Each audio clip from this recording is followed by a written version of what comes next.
Sa Panginoong Diyos, lahat ng tinakpan. Magsiawit kayo at siya'y pagdangal magpakailanman. Magpuri kayo mga anghel ng Diyos, sa Panginoong may kapal. Magpuri kayo mga langit, sa Diyos na sa inyo'y lumikha. Magpuri kayo sa Panginoong Diyos, lahat ng tinakpan. Magsiawit kayo at siya'y pagdangal magpakailanman. Sa ngalan ng Ama at ng Anak at ng Espiritu Santo. Amen. Sumayin po ang Panginoon. At sumaiyo rin. Kaisa ng buong simbahan, ipagdiwang po natin ang kapistahan ng luklukan ni Apostol San Pedro, the chair of St. Peter. Upang tayo maging marapat sa misang ito, halina't magsisimuna para sa ating mga kasalanan at pagkukulang.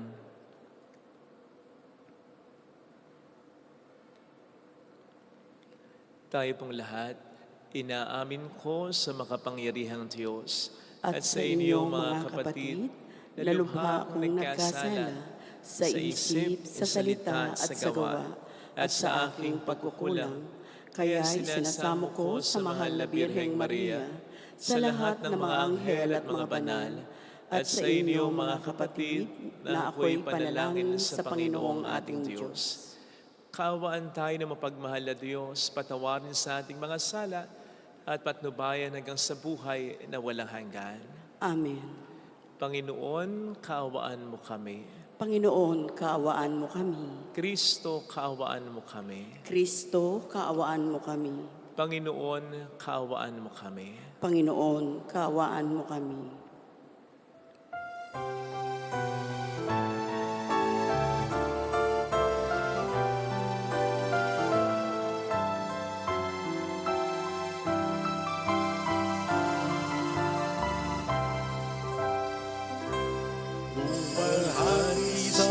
Sa kaitaasan, kaloob sa lupa ay kapayapaan. Pinupuri ka, ipinagdarangal, sinasamba ka dahil sa dakilang kalwalhatian. Panginoon naming Diyos, Hari ng langit, amang makapangyarihan, Panginoong Jesucristo, bugtong nanak ng Diyos, Kordero ng Ama. Ikaw na nag-aalis sa mga kasalanan ng sanlibutan. Tanggapin mo ang aming kahilingan, ikaw na naluluklok sa kanan ng Ama. Maawa ka sa amin, ikaw lamang ang banal, Panginoong Jesucristo, kasama ng Espiritu, sa luwalhati ng Ama. Amen. Amen.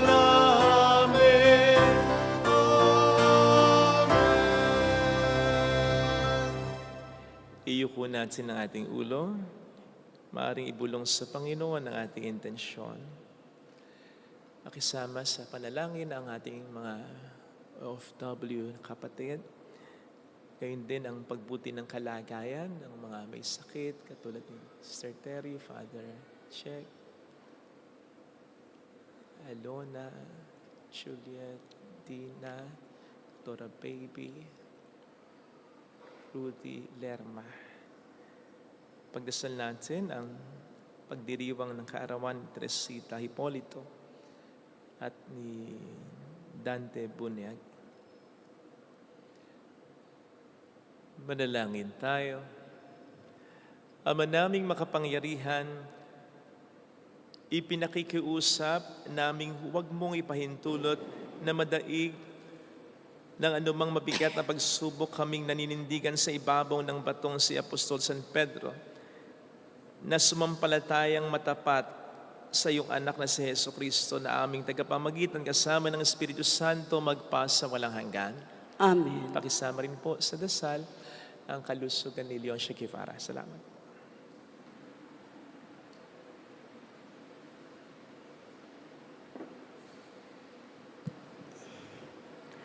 Ang salita ng Diyos mula sa unang sulat ni Apostol San Pedro. Mga pinakamamahal, sa matatandang namamahala sa inyo, nananawagan ako bilang isa ring matandang tulad ninyo.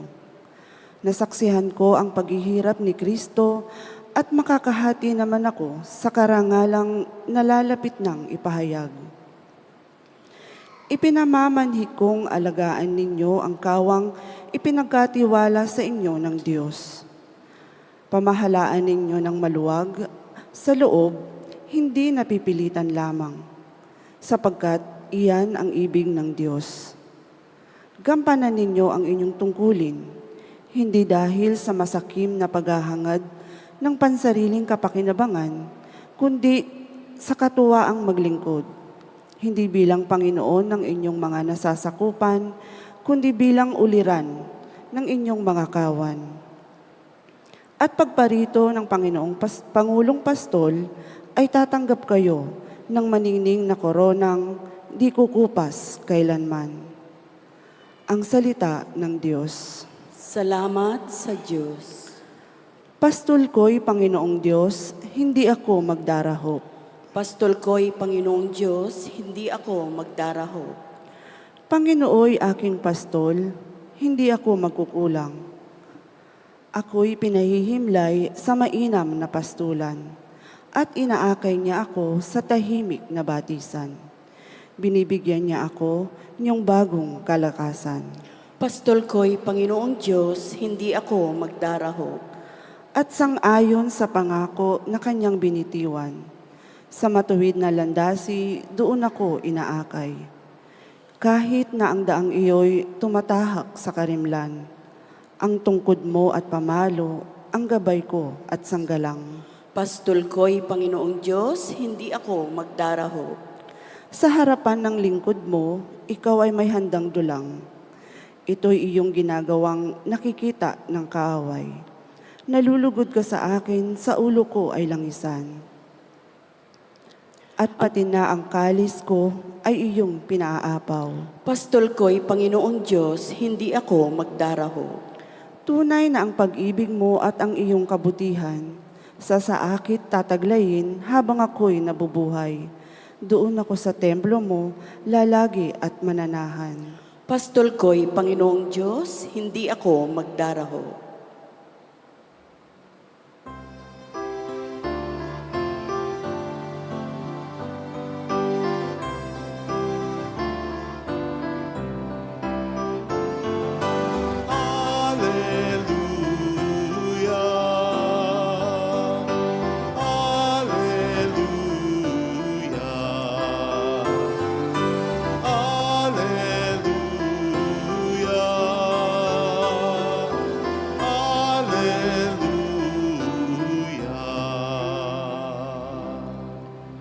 Sumainyo ang Panginoon. At sumaiyo rin. Ang mabuting balita po ng ating Panginoon ayon kay San Mateo.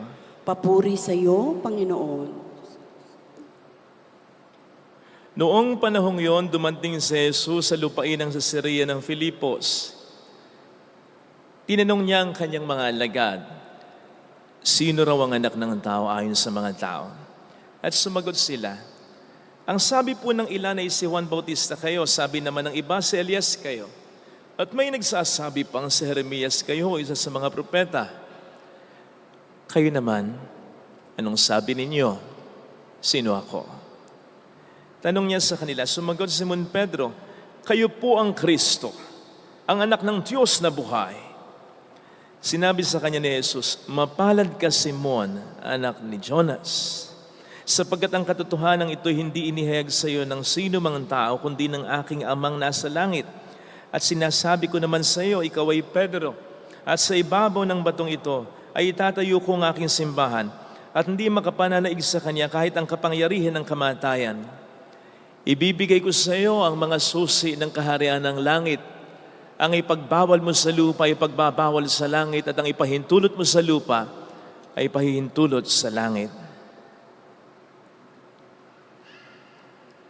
Mga kapatid, ang mabuting balita ng Panginoon. Pinupuri ka namin, Panginoong Hesukristo.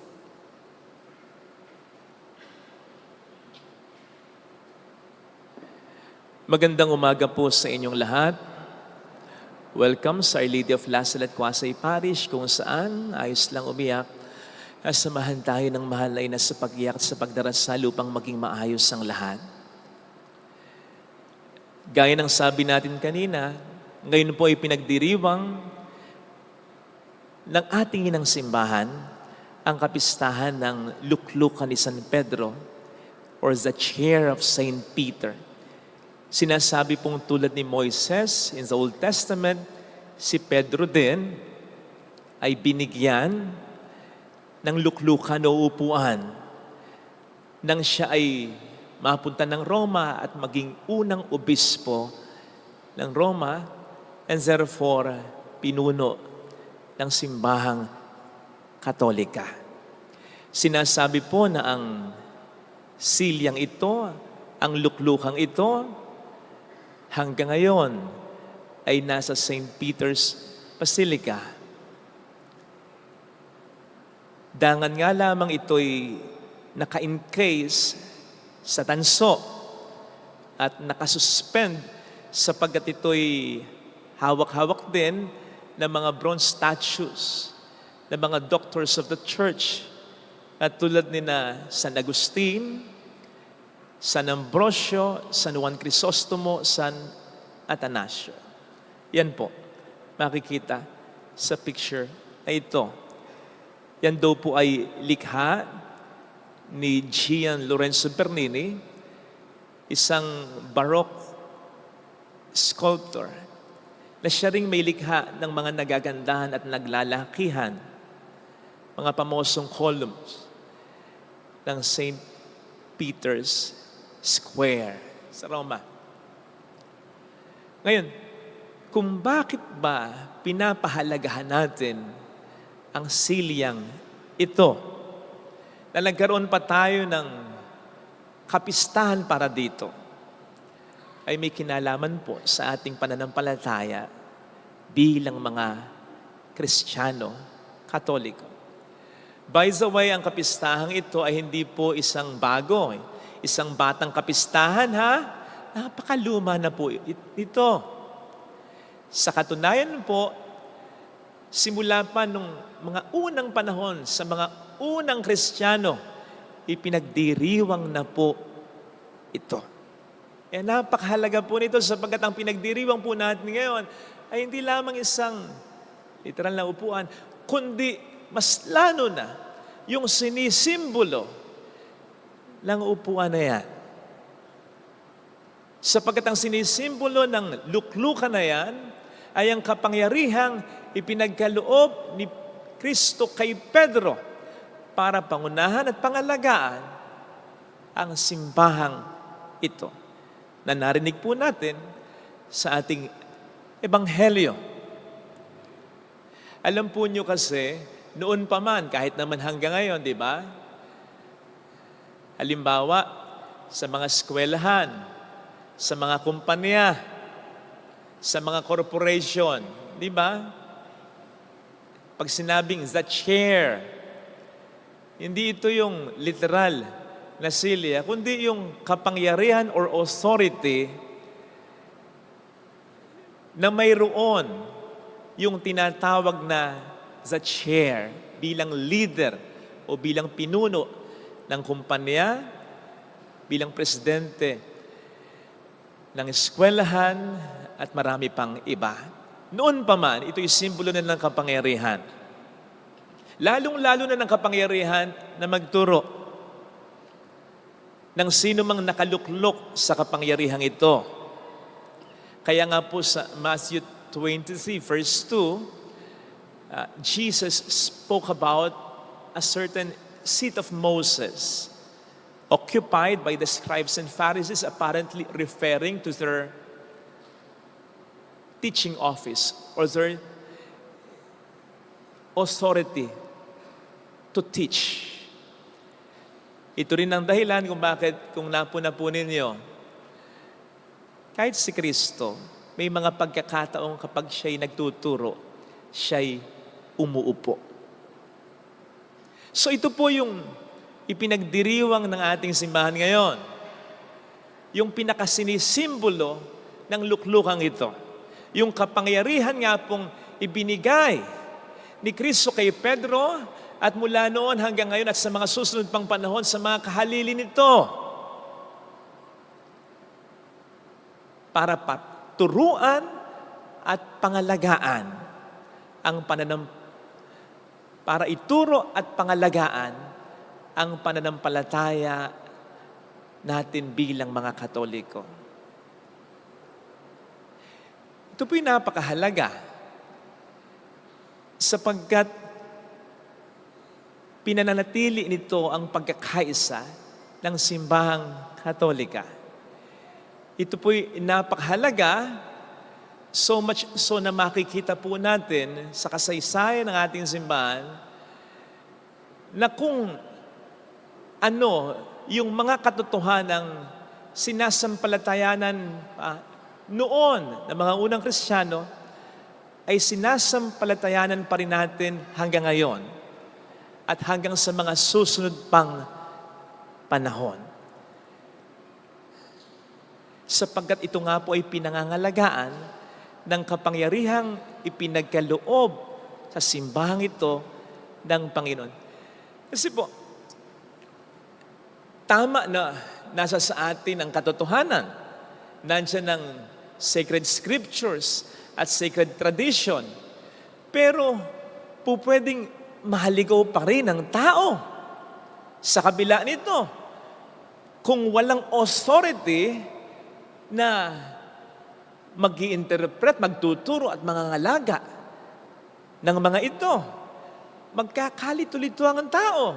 Lalo pat may kanya-kanyang kagustuhan at interpretasyon tayo.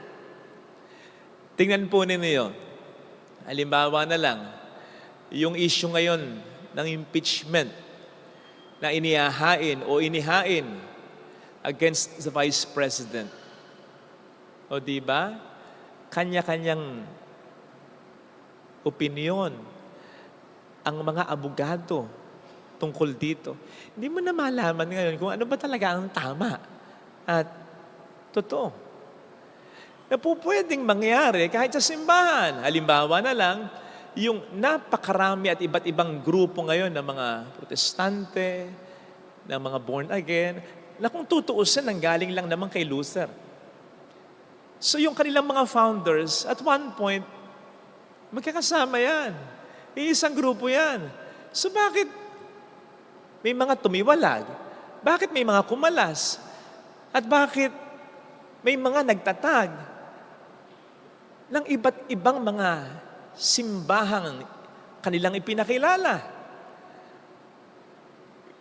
Kung iisa lang talaga ang interpretasyon nila.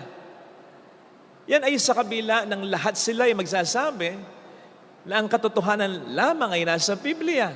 Ayun naman pala. Nagkakasundo naman kayo na ang katotohanan ay nasa Biblia. Eh bakit nag-iba-iba pa kayo ng grupo? kung hindi iba't iba ang interpretasyon ninyo?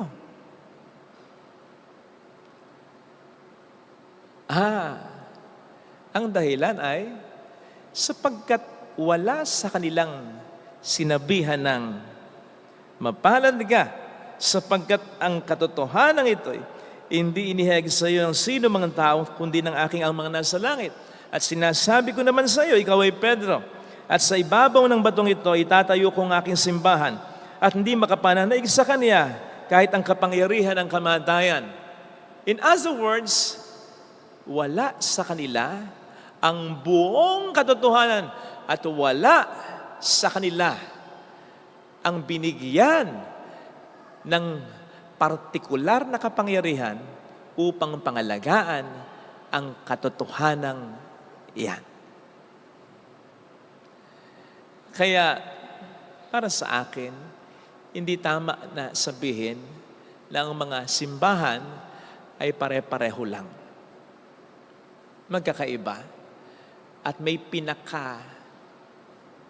pagkakaiba talaga ang simbahang Katolika sapagkat tayo lamang ang makapagpapatunay ng ating diretsyong koneksyon kay Pedro na kinausap dito ni Kristo, na binigyan dito ng kapangyarihan ni Kristo. And besides, hindi sinabi ni Pedro dito kay Kristo, at ikaw ay Pedro, at sa ibabaw ng batong ito, itatayo ko ang aking mga simbahan. Simbahan lang yung sinabi. So therefore, isa lang. At tayo ang makapagpapatunay ng simbahan natin yan. Ito po ang dahilan kung bakit mula noon hanggang ngayon na napakarami ng attempts na sirain ang simbahang ito. Mula pa sa loob hanggang sa labas. Ibig sabihin, mula sa sarili nitong mga miyembro, kasama ng mga pare at obispo, sinisira na ang simbahang ito. Hanggang sa labas, hanggang sa mga hindi Katoliko na sinisira ang simbahang ito pero walang magtagumpay. Hanggang ngayon, matatag pa rin ang simbahang ito, hindi dahil magaling ang mga miyembro, hindi dahil banal ang mga miyembro, hindi dahil makapangyarihan ang mga miyembro, kundi dahil magaling, banal, at pinakamakapangyarihan. Si Kristo ang siyang nagtatag ng simbahang ito at ang siyang nagbigay ng kapangyarihan sa simbahang ito upang alagaan ito. Na siya namang sa palagay ko, sa kabila ng kahinaan ng mga tagapamuno, halimbawa ni Pedro, ay tinambalan ng mga nasa pamunuan ng responsableng pamumuno o pananagutan na kung may mga pagkakamali man, ay bumalik pa rin sa katotohanan. Bumalik pa rin sa paggamit ng wasto ng kapangyarihang pinagkaloob ni Kristo upang panindigan ang katotohanang ibinigay niya sa simbahang ito. Dito po natin makikita yung dahilan kung bakit ayaw ng simbahan, halimbawa ng diborsyo. Kahit na ito'y sa kabila ng marami nang may gusto dito. Maraming mga Katoliko sa iba't ibang panig ng mundo. Pero ito'y tinututulan ng simbahan sapagkat kahit saan mo mang sipatin, sinasabi ng simbahan na hindi ito naaayon sa turo ni Kristo, na hindi naman din magbabago mula noon hanggang ngayon at sa mga susunod pang panahon. Inasmuch as ang katotohanan ay galing sa Diyos at hindi ayon o galing sa tao.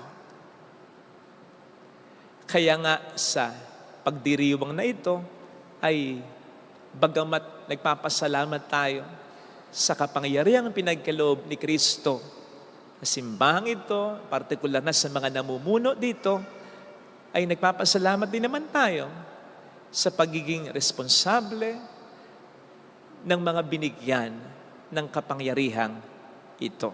Again, maraming mga naging pagkakamali, pero ang mahalaga ay bumalik sa katotohanan at mas lalo pa itong pinanindigan.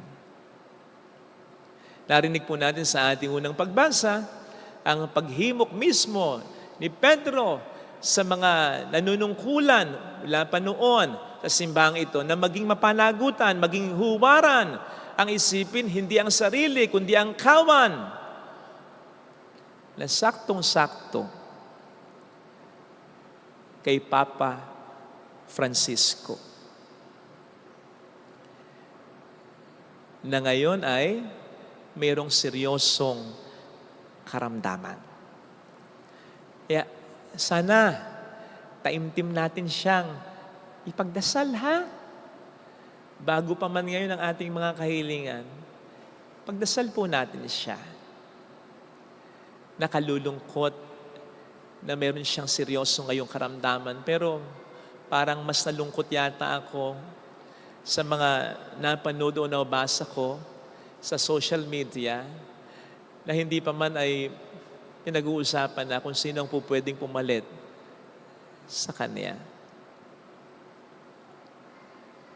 Tama na ang kapangyarihang ibinigay ni Kristo sa simbahan ay hindi nakadepende sa sino mang tao, hindi ito nakakapit kay Papa Francisco. Ang ibig sabihin, kahit mawala siya, nandun pa rin ang kapangyarihang binigay ni Kristo sa simbahang ito. Pero, naman, na kay Papa Francisco, sa kanyang katauhan, yung sinasabi ni Pedro ngayon na pagiging huwaran, mapanagutan, hindi iniisip ang sarili, kundi ang kawan. Gustong-gusto ko yung picture na yan ni Pope Francis. At yan ay noong pandemic time na lumakad siya, surprisingly, na mag-isa sa St. Peter's Square habang umuulan pa para tayong lahat ay pagdasal niya. Ngayong siya ay nasa seryosong karamdaman, pagdasal naman din sana natin siya ng taimtim talaga. After all, ang Diyos ang siyang pumili sa kanya, ang Diyos din ang magtatakda ng papalit sa kanya. Ito sana ang hiling nating biyaya sa ating banal na misa. Ilagay natin ang ating kanang kamay sa tapat ng ating puso.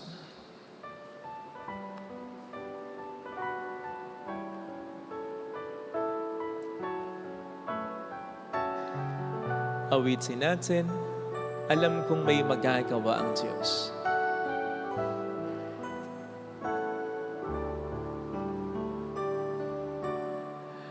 Alam kong may magagawa ang Diyos. Alam kong may magagawa ang Diyos. Walang imposible sa Kanya. Kung ako'y magtatapat, sa Kaniya'y maglilingkod, alam kong may magagawa ang Diyos. Hindi ako magtutunan. Ako'y matutulungan. Alam kong diringgin ng Diyos ang samo ko sapagkat mahal niya ako. Alam kong diringgin ng Diyos ang samo ko sapagkat alam niya ang pinagdaraanan. Kung ako'y magtatapat, sa Kaniya'y maglilingkod, alam kong diringgin ng Diyos ang samo ko Pikit natin ang ating mga mata. Panginoon, ipinagdarasal po namin ngayon ang mga may sakit, ang mga may karamdaman, katulad ni Papa Francisco at silang mga may sakit, lalong-lalo na yung mga naging huwara namin, naging mapanagutan sa kapangyarihang pinagkaloob mo sa kanila, na pangunahan kami sa aming simbahan, sa aming tahanan. Sila na inisip ang aming kapakanan, sila naman ngayon ang aming pinatutungkulan ng aming mga panalangin. Huwag mo po sana silang pababayaan, Panginoon. Palakasin mo po sana sila. Iligtas mo po sana sila. At maramdaman po sana nila ang iyong presensya. Hallelujah! Purihin ang Diyos. Hallelujah! Pasalamatan siya. Siya ay muling babalik sa atin. Hindi niya tayo iiwan, hindi niya tayo pababayaan. Paniwalaan po natin yan. Hallelujah! Purihin ang Diyos. Hallelujah!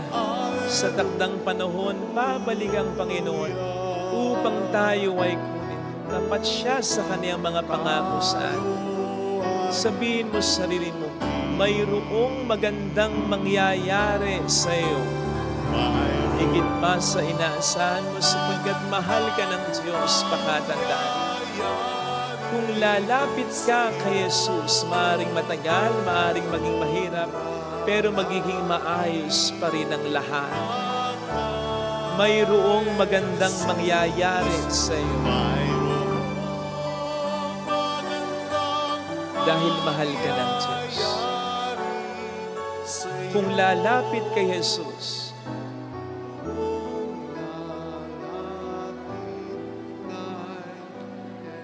papuri sa Ama at sa Anak at sa Espiritu Santo. Kapara ng sa unang-una, ngayon, magpakailanman, magpasa walang hanggan. Amen. Pag-aalay.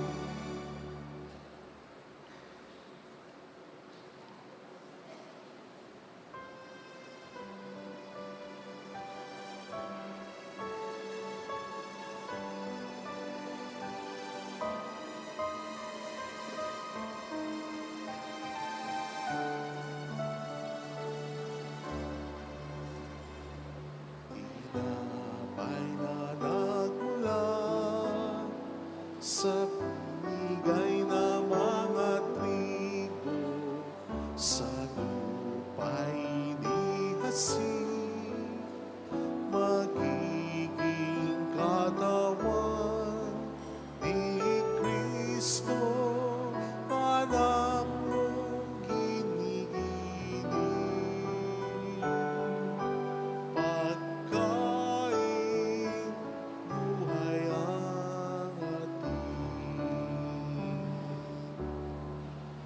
at alak na nagmula sa inatas na mga ubas, initas ng kamay, magiging dugong tunay ni Kristo, anak mong binuhay. Inumin, dulot ta'y kaligtasan. Paspasan mo amang banal, narito't aming taglay, ang tinapay at alak, inaninan, pagpapagal. Pagpalain pati kami, bayan mong nagdarasal, sumaamin nawa si Kristo, Panginoon, nagmamahal. Habang inaalalay na ko niyang sarili, pag-aalay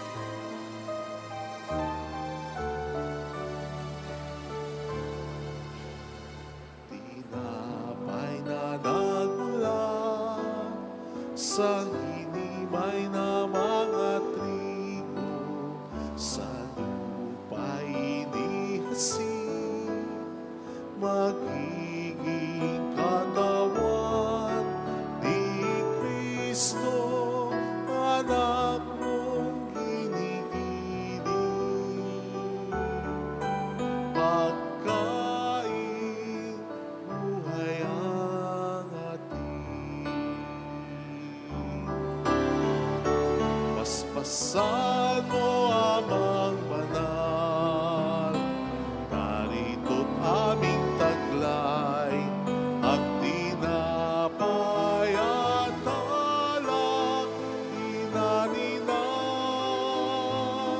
pagpapagal. Pagpalain pati kami, bayan mong nagdarasal, sumaamin nawa si Kristo, Panginoong nagmamahal. Habang inaalalain ako niyang sarili, pag-aalay. Manalangin tayo, pang ating handog ay maging kalugod-lugod sa Diyos amang makapangyarihan.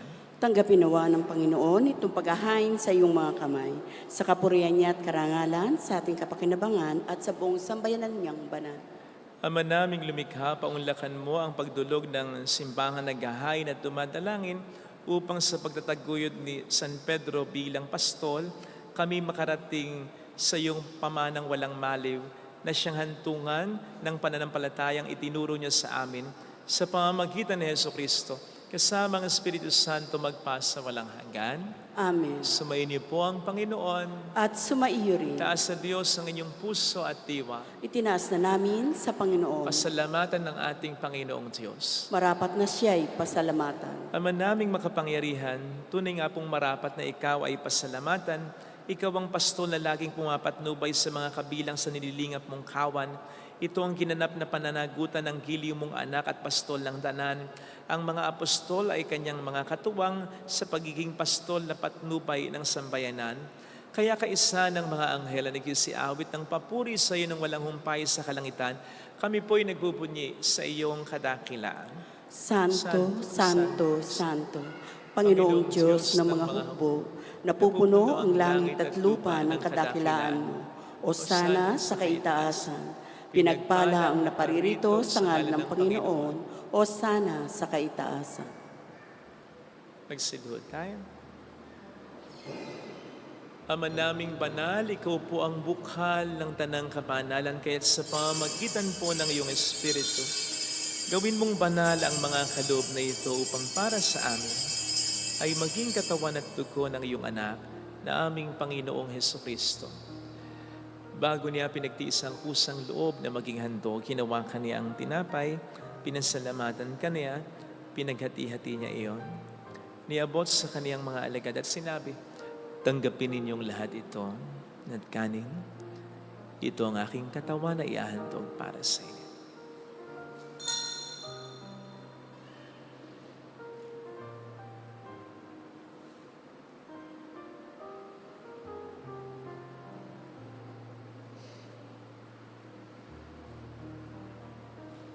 Gayun din naman nang matapos ang hapunan, nawa niya ang kalis. Uli kaniyang pinasalamatan. Iniabot niya ang kalis sa kaniyang mga alagad at sinabi, tanggapin ninyong lahat ito at inumin. Ito ang kalis ng aking dugo ng bago at walang hanggang dipan. Ang aking dugo na ibubuhos para sa inyo at para sa lahat sa ikapagpatawad ng mga kasalanan. Gawin niyo ito sa pag-alala sa akin.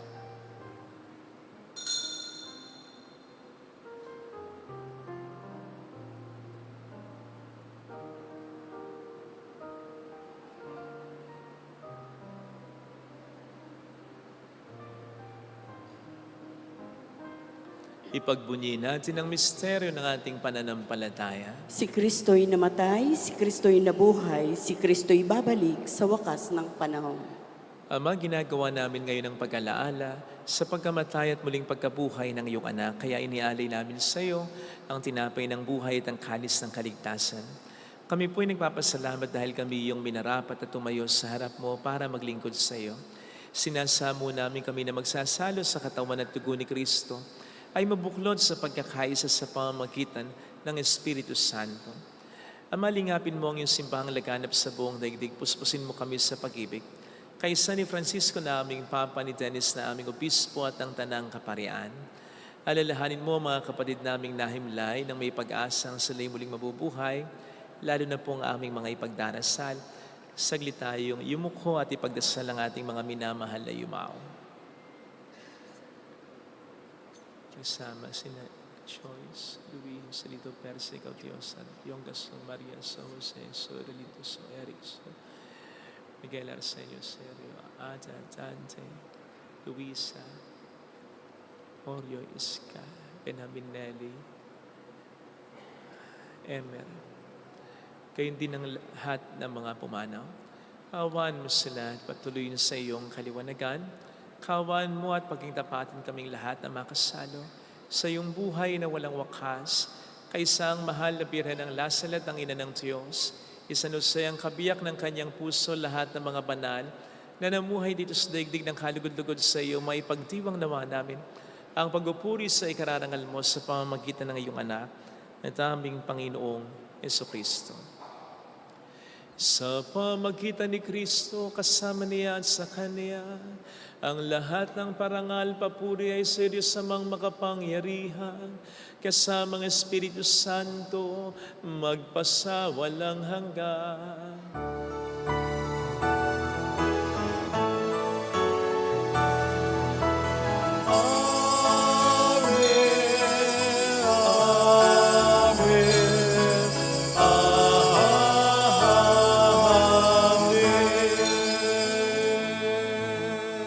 Tumawag tayo sa ating Ama.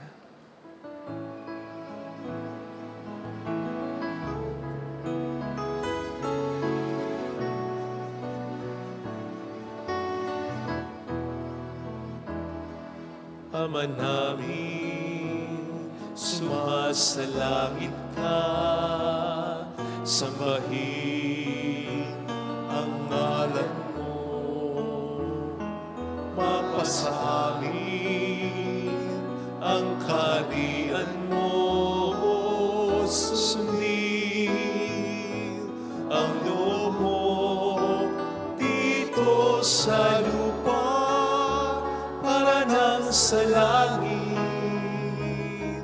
Bigyan mo kami ngayon ng aming kakanin sa araw-araw, at patawarin mo kami sa aming mga sala, para ng pagpapatawad namin sa nagkakasala sa amin.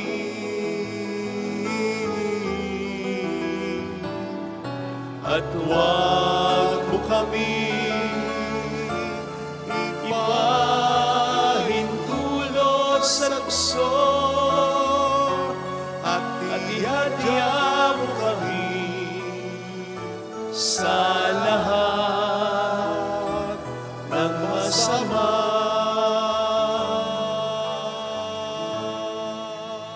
Iniling namin kami adya sa lahat ng masama, pagkalooban ng kapayapaan na araw-araw, iligtas sa kasalanan, sa kapahamakan, sa mga seryosong karamdaman. Samantalang aming pinaghahandaan ang dakilang araw ng pagpapahayag ng tagapagligtas namin sa Jesucristo. Sapagkat iyong kaharian, ang kapangyarihan at ang kapurihan, magpakailanman. Amen. Panginoong Jesucristo, sinabi mo noon, sinasabi niyo rin sa amin ngayon, kapayapaan ang iniiwan ko sa inyo, ang aking kapayapaan ang ibinibigay ko. Tunghayin mo po ang aming pananampalataya, huwag ang aming pagkakasala, pagkalooban mo po kami ng kapayapaan at pagkakaisa, lalo na sana sa aming pamilya, anuman po ang aming maging problema. Ayon sa iyong kalooban, kasama ang Espiritu Santo, magpasa walang hanggan. Amen. Ang kapayapaan ng Panginoon ay sumainyo nawang lahat. At sumaiyo rin. Magbikayan tayo ng kapayapaan sa isa't isa. Kapayapaan po. Espiritu.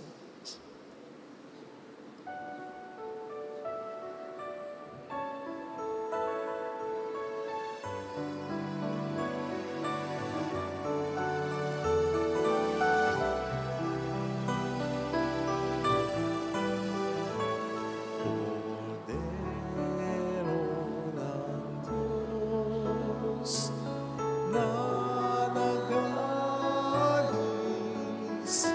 ng mga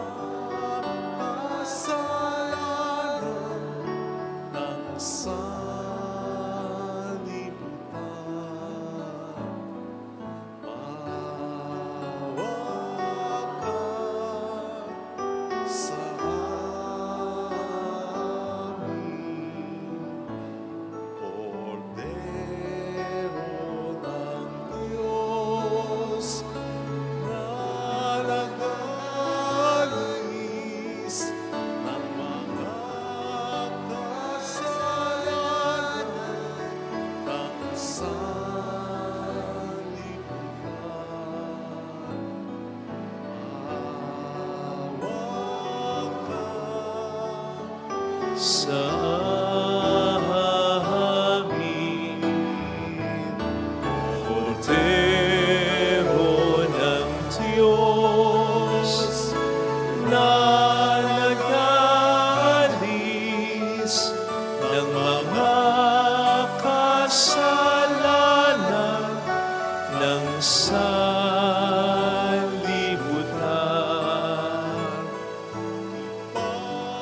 Pagkaloob sa amin ng kapayapaan.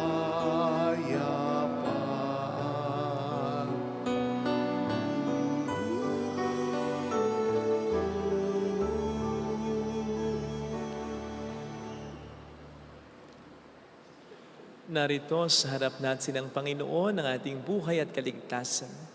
Mapalad tayong inaanayahan. Panginoon, hindi ako karapat-dapat na magpatuloy sa iyo, ngunit sa isang salita mo lamang ay gagaling na ako.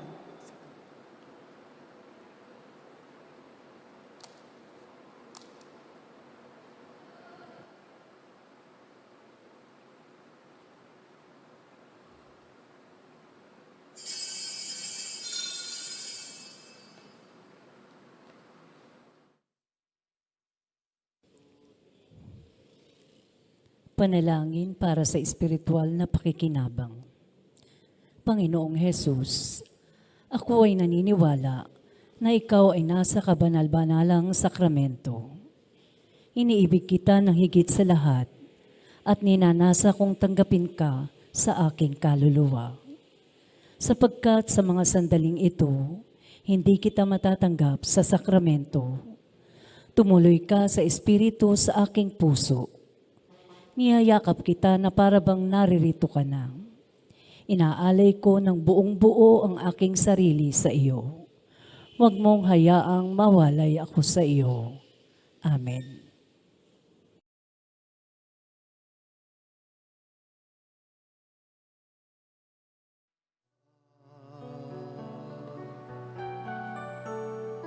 Ang mabuting balita, sumasakin ang Espiritu ng Diyos, sumasakin ang Panginoon upang ipahayag ang gagawin. Pagliligtas ng Panginoon.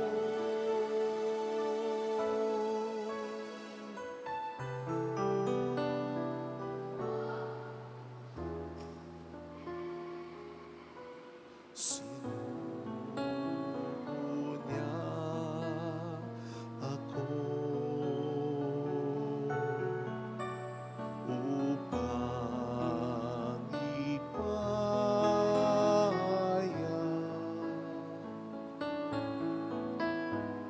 sa mga bihag at tabi na sila'y laya. Sumasakin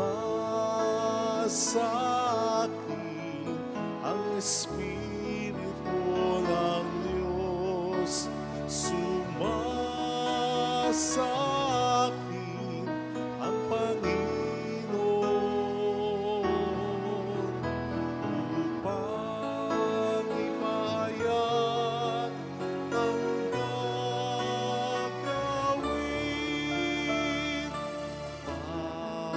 Pagliligtas ng Panginoon,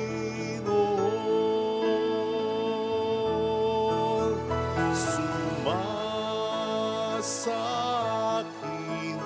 ang Espiritu ng Diyos, sumasakin ang Panginoon upang ipahayag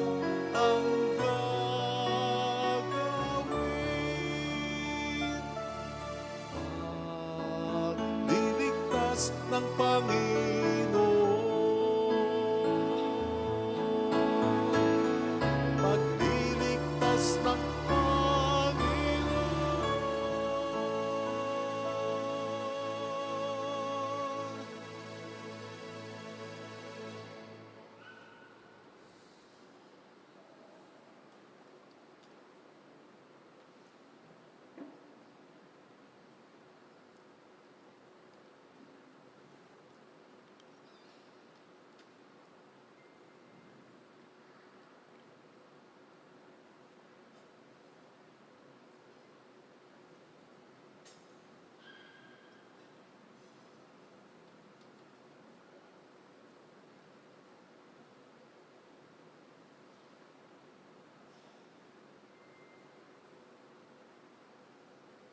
Manalangin tayo.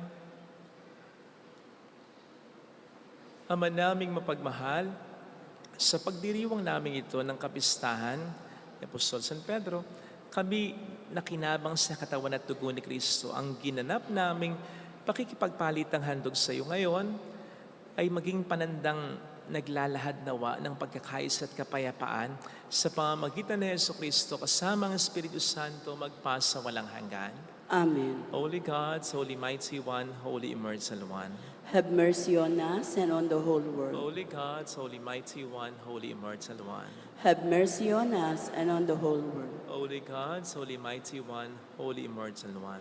Have mercy on us and on the whole world. Jesus, King of Mercy, We trust in you. alalahanin. Alalahanin, o mahal na Birhen ng Nazaret, ina ng pag-asa, ikaw ang nagpapaalala sa aming magbalik loob sa Ama. Ito ang nagpapatunay na ang kagandahang loob mo'y nanatiling busila. Sa pag-aaruga mo sa amin, tungkulin mo'y tinupad.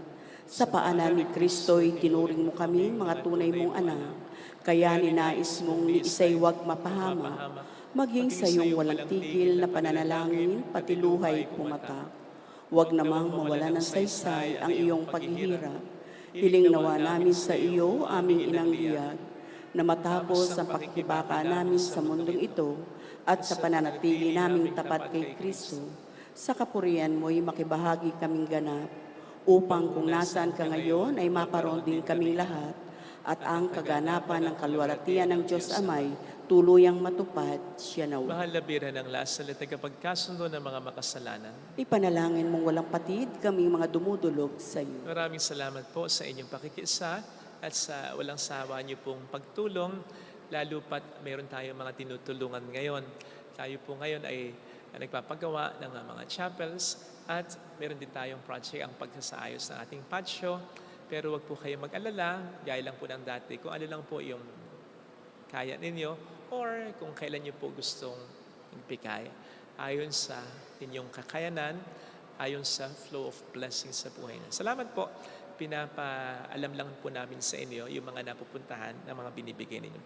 Schedule of Masses sa Ash Wednesday, Kwaresma na po, sa pagdating ng March 5. Ang mga misa po natin ay 6 a.m. and then 5 at 6:30 p.m. Okay? March 5, Ash Wednesday, 6 a.m., 5 at 6:30 p.m. Maraming po salamat. So, shortly after this, papahid po tayo ng langis para sa mga may sakit. Prioridad ang mga may sakit at ang mga matatanda, ang mga buntis. So, pipila lang po tayo. Huwag na po tayong lalilipat ng upuan. May bibigay po sa atin ng alcohol. Pakisanitize po ang mga kamay. Kahit ang noo, pakidampian ng konti. May choice po tayo na huwag magpapahid ng langis sa kamay, kahit sa noo lang. Basta huwag po natin ilalahad ng ating mga kapag hindi nakalahad, ibig sabihin hindi po tayo nagpapahid ng langis sa ating mga kamay sa noo lang. Kapag meron po kayong mga mahal sa buhay na hindi nyo kasama, na may sakit, pwede nyo pong i-flash o ipakita sa screen ng cellphone ninyo ang mga pictures nila at ipapray over po natin sila kasama ng panalangin ninyo. Pagkatapos po nito ay ang blessing ng mga religious items, blessing para sa mga may birthday ngayon, blessing para ba sa mga may anniversary at anumang mga intensyon. Pagkatapos po ng pagpapahid ng langis. Habang ginagawa po ang pagpahid ng langis, nandun po ako sa likod para magpakumpisal. Tandaan po natin ang pinakagalingan ay hindi lamang kagalingan ng katawan. Actually, ang tunay na kagalingan ay nanggagaling mula sa kagalingan ng ating kalooban na siyang pinoprovide sa atin ng ating Panginoon, lalo na sa sakramento ng pangungumpisal. Meron po tayong regular na pakumpisal dito tuwing Monday and Saturday after the Mass, at kapag Wednesday naman po hanggang Friday before the Mass, an hour before the Mass. Salamat po. Sumayin niyo ang Panginoon. At sumaiyo rin. Pagpalain kayo kasama ang ating pamilya na mapagmahal na Diyos, ng Ama at ng Anak, ng Espiritu Santo. Amen. Lumayo tayo sa kapayapaan ni Kristo. Salamat sa Diyos. Salamat din po.